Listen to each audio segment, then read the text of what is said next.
We're currently seeing you in one of the many projects you've been in recently is Gaslit. Was there something about portraying Charles Schaefer or about the series itself that drew you to this part or drew you to the series? Oh my God. Well, just about everything about this show is dazzling. I mean, you've got, those sort of up and coming, actors, Julia Roberts, Sean Penn, Dan Stevens, uh, Betty Gilpin. I mean, what is it? Someone said, I happened to post the trailer, and an actor friend said, "Oh my God, going to the set must have been like going to the Olympic Village." Yeah. Thought was pretty great. I mean, it really was like a dazzling array of of people. I also I love period pieces, and you know, this specific role is what they wanted me to audition for. You don't necessarily always get a choice in that. You fit profiles, and I was sort of fell into the I looked enough like the guy, I guess, the original guy. So, but yeah, it was incredible. I mean, I, there's nothing about this project that would any actor wouldn't, I think, want to jump at. Was there much research you did to get the mannerisms, the expressions down for Charles, or was this more of you focused on the script itself and what was on the page? Yeah, I'm so obviously I did the research about the man, the actual man, and his background, and he was very very well dressed, very well appointed. He was highly regarded, came from very meager means, and worked his way all the way up. He was regarded very highly by pretty much everyone, and was really, really, really good at what he did. Interestingly, of course, in the story is, as it happens, he is, well, so the story will show. My client goes out on his own, basically without his attorney at his side, and part of what happened, which is kind of cool. And of course, again, is the retelling of this story, which is from a woman's point of view, and really kind of, we've seen so many Watergate sort of movies, most obviously famously All the President's Men. But I mean, there have been so many takes on this. This is such a wonderful new take on it. But sorry, to go back to your original question, I did some research on him, but the kind of actor that I am is not. I don't. I work inside out as opposed to outside in. So generally, what I try and do is sort of allow the script and the costume and the circumstance, and try to find the inner life of the character, and allow that to kind of free me up so that I can play. And work obviously within the lines of what is in the script. The script is obviously always, the text is always kind of gives you a strong base. I mean, the research is important, but for me, I try not to drag my research onto screen. I mean, I think sometimes that can kind of get in the way of one just being present. And as an actor, you have to be present in the scene, right? So that's what's most important. Is it also then what you found particularly challenging about this person that you were portraying in particular? In what sense? Well, sometimes it's more difficult playing a person who's real, who's existed in the world, than it is portraying someone that's just been found on a page. Yeah, I mean, I've played historical characters before. I played, I played another historical character, Jiminy Cricket, who a lot of people had a lot of opinions about as well. And what I tried to do was do as much, so to be as informed as I could. I certainly, with Jiminy Cricket, I really felt the pressure. I know that's goofy, but well, to quote another Disney character, I when people have expectations of what a character is, it can be more challenging. When I've seen actors and there's so I mean I'm in the middle of watching at the moment Jared Leto in the We Work miniseries. Um, that's just awe-inspiring work. What he's doing, and because he is absolutely doing the guy because we're so familiar with the guy, and he is then you know working through that, and I in this case the character allowed me some structure, but it didn't confine me so much that I needed to feel like I needed to do an impersonation, for example, or do some kind of a Xerox or a carbon copy of who the guy was. I wanted to be play the scene and play the circumstances in the scene, and obviously the scenes are interpretations of what happened, so you have to kind of play what's in front of you. Well, there are a number of iconic moments that we do see play out on the screen, whether a particular moment or maybe a particular part of an episode or even something maybe even behind the scenes that really stands out from your time filming this. Yeah, I mean the moment where we all walk into, uh, where Dean and I and that's Dan Stevens and Betty Gilpin and I all walk into the courtroom to be essentially cross-examined. I mean, I just remember those images. I mean, I was a little kid, but I do remember the images of the all the lights and all of the the kind of that sense of the drama of the moment and the cameras and the crowd and the feeling, at that moment. Of course, there we were. It's still kind of the origins of television, I guess. Where you're sort of like, you were watching it happen live. And there was something very kind of so there was that was particularly exciting. Surreal. Surreal. The guy there was a prop guy on the set as well, and I can't remember his name at the moment.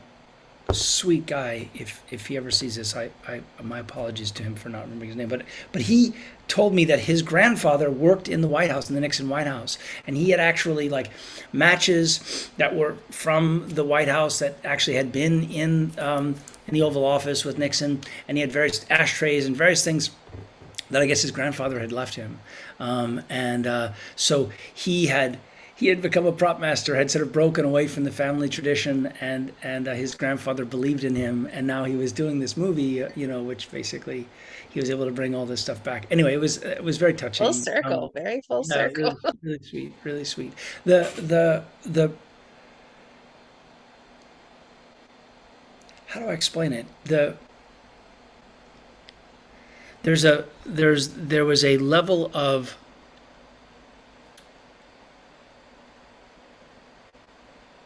focus but not tension on the set. Extraordinary expertise gathered. Everyone was, top notch.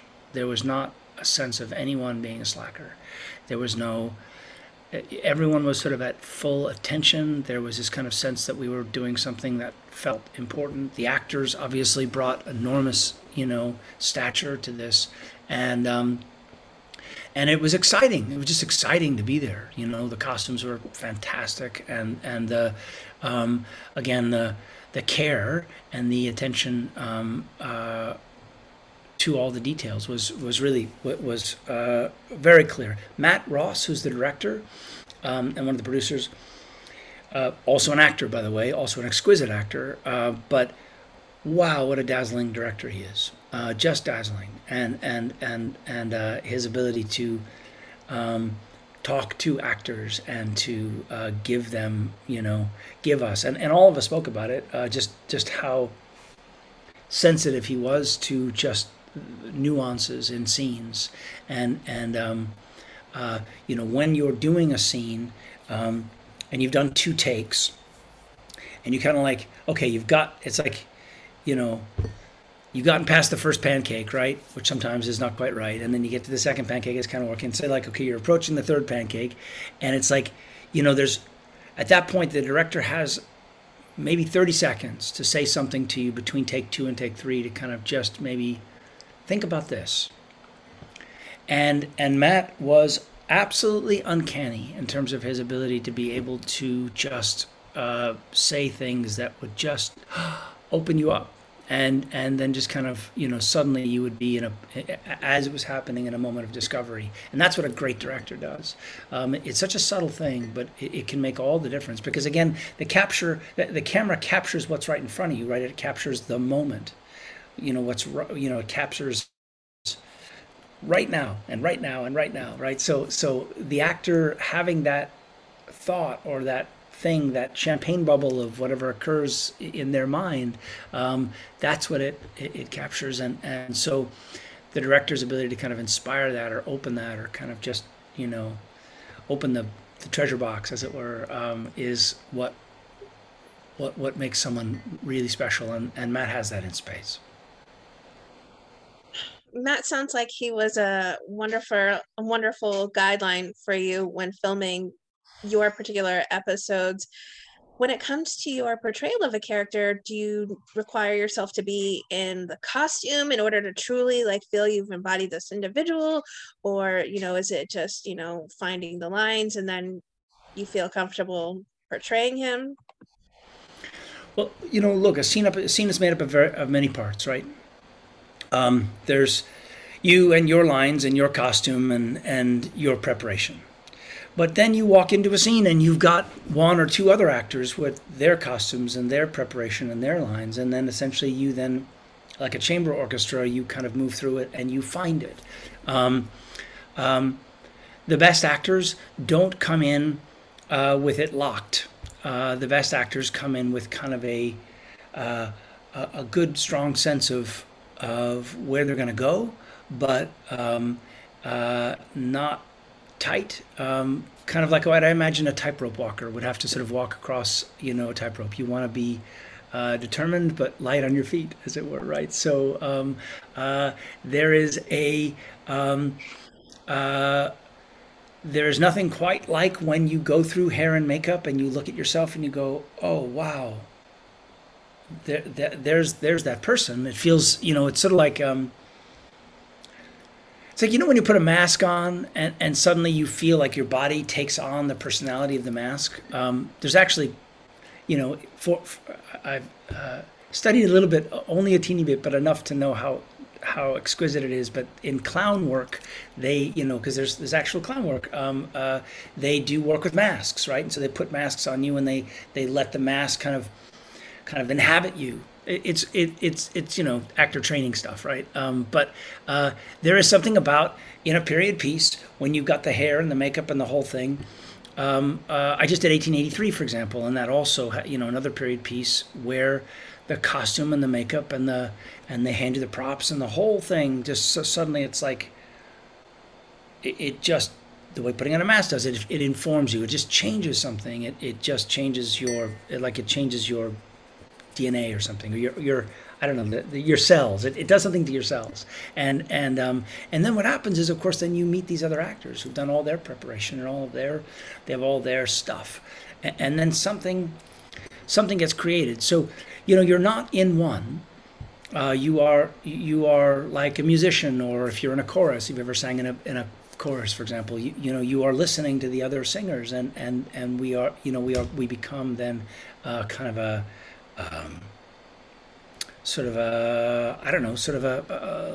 like an organism. There's a synergy to it that then it becomes something else, and that's where then the preparation, your costume, you're learning your lines and all of the other stuff, and getting to the set and getting past your nerves and your anxiety and trying to just be, again, just present. That's where kind of the music happens.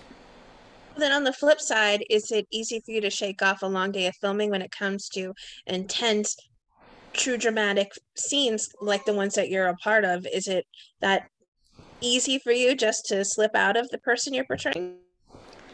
Something like this, I didn't have an issue. I mean, you're, buzzing after a day's work and then exhausted from the adrenaline. The parts that are harder to shake off are the kind of the creepy serial killer kind of parts that have come my way, where you have to kind of go kind of to dark places in your head, and those are the ones that sometimes that just require a little bit more like making sure you put on a really good 70s or 80s station and you can sing your way home basically, is a way to shake it off. You often do take on a lot of dramatic roles. Is there something about that genre in particular that truly draws you to it? Um, you know, I did a lot of comedy, and I had my own half-hour series, and I did a bunch of sitcoms. And at some point, I just started working more and more and more in dramatic television, and then films, and I. Uh, I don't know. I mean, it's I guess it's just I don't know. The shoe fits. I guess I'm not exactly sure. It certainly feels. I've had the privilege of being able to work for many, many years in lots of different things, and it seems to be where I naturally gravitate, and it makes me, I feel like I have something to contribute. I'm not sure why. I mean, sometimes you just your life experience, you know, your your hopes and your dreams and your fears and all of those things. I do have sort of it seems like a proclivity towards dramatic parts. So that's been you bring your experiences whatever they are and they inform your work I guess. So yeah. Anyway, it's certainly been varied and interesting. That's for sure. We're seeing you currently here on Gaslit. We've seen you on The Rookie recently. Do you have any other upcoming projects we'll be able to spy you in soon? Yeah, so as I mentioned, I think I'm on 1883, and I'm also will be on this new series called Monster, which is a coming up another serial killer Netflix series, and then I will be a not as a serial killer in this case. And what else? I've done a couple of video games that I can't really talk about at the moment. And the other thing I guess that I'm doing is sort of as a director. I've directed an independent feature doc called Only in Theaters, which is about a very beloved art house theater chain in Los Angeles called the Lemley Theaters, and it's a fourth generation family business, and it's about kind of their the challenges of exhibition. Some wonderful filmmakers spoke to me: Cameron Crowe, Ava DuVernay, James Ivory, Bruce Joel Rubin, Allison Anders, all Oscar winners or nominees, and because of what's happening to movie theaters and the future of exhibition. So it's called Only in Theaters. It's out at a bunch of festivals at the moment, and hope to be in theaters actually with it by the end of the year or the beginning of next year. My goodness. What inspired you then to step behind the lens? About 12, 13 years ago, I was producing something with Ed Begley Jr., and the director fell out, and I sort of had to step in. And it was a series that we delivered and sold, and it did well, and it won some awards. And I was like, oh, I kind of like this, and ended up making another movie, which did very well, a short, and then another movie, and then basically it's kind of grown. I mean, it's storytelling, and I, am a storyteller, so I've enjoyed kind of working as finding a way to visually tell a story. It's been sort of exciting. I've been working. I did a narrative feature about a Korean immigrant story that was did very well, won a bunch of awards, and wonderful, wonderful actors are in it. But I have been focusing more in the doc world lately. And I'm now editing a new 4-part docuseries for PBS that'll be on January 27th for the month of the Black History Month in 2023. So Incredible. 7 months. So the directing has been a way to keep in between jobs. I mean, we all have downtime as actors, and it's a way to kind of stay sharp, keep my chops up, and I love it, and I get to work with exquisite filmmakers, who in collaboration we get to make these wonderful things. So yeah. Anyway, it's not new because I've been doing it for over a decade, but it's gotten a bit of momentum lately, and only in theaters is something I'm very very proud of. You've been a working actor since like the age of 4 years old. I mean, your resume is quite astounding. Have there been some particular projects or characters you've portrayed that remain beloved to you over the years? Oh, yeah, sure, of course. I mean, of course, Once Upon a Time is was delightful. There's a video game called Mass Effect, which has a giant audience, and I have a sort of a fan favorite character that gets romanced a lot, called Kate Nolenko. Knights of the Old Republic was another video game I did, which again, also it's just sort of fun.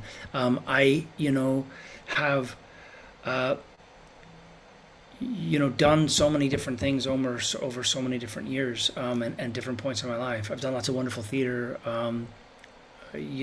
plays with Frank Langella or Al Pacino or Jason Robards, Colin Dewhurst, and I've had incredible opportunities to work with just great people, and I I wish I knew how I could. I wish I could sort of bottle it and give it to people and say, "Here, do this." I don't even exactly know how it's worked, but I did grow up in a theatrical family. My mother was a Broadway costume designer, and my dad was a crazy artist and painter and writer, and we, I grew up backstage a lot, and I essentially just kind of emigrated to what felt like home, which was the theater, and did lots and lots of theater for many, many years, and you know, somehow I've been able to continue to work. And again, this is it's an unusual, years ago, my son, his name is Django, and I was dropping him off at preschool, and his teacher said, "Django, your dad looks familiar. What does he do?" And he went, he auditions. So I Out of the mouth of babes. yeah. So I work, I work, and then as all actors, you're then looking for more work, and it is what we do. I'm somehow I've been able to make a living and make a career, and now I've got a sort of a second career as a director and a producer, and I'm I I'm just so grateful. Any chance of you stepping back in the theater anytime soon? Yeah, I'm thinking about it actually. I would love to go back to the theater. I had, for various reasons, I had sort of opted to focus elsewhere. And but I'm, in New York City, and New York is home, and I love. I'm going to the theater tonight. I'm going to the theater tomorrow. I love the theater, and it's you know. Yeah, it is another, again, I when you see it, um, when you see it and it's great, there's nothing like it. It must be like what a chef feels when they go to a 5-star restaurant and have that meal, or when a you know athlete watches. I mean, I don't know. It's just so exciting when you see it done well, and I love that, and so I love being in that community, and I it's been so long, but I would love to be back. What would you like to say then to everyone who continues to be such a fan and supporter of the wonderful work that you do on our screens? I am so privileged to be amongst the people that reach out to me on a regular basis, on social media, on all those different platforms that we all play in and waste too much of our lives in. But I am daily so touched and moved that you have extended yourself to me, and that I get to extend myself to you through what I do, and thank you for making it possible, and I It's a privilege to be so embraced. So thank you.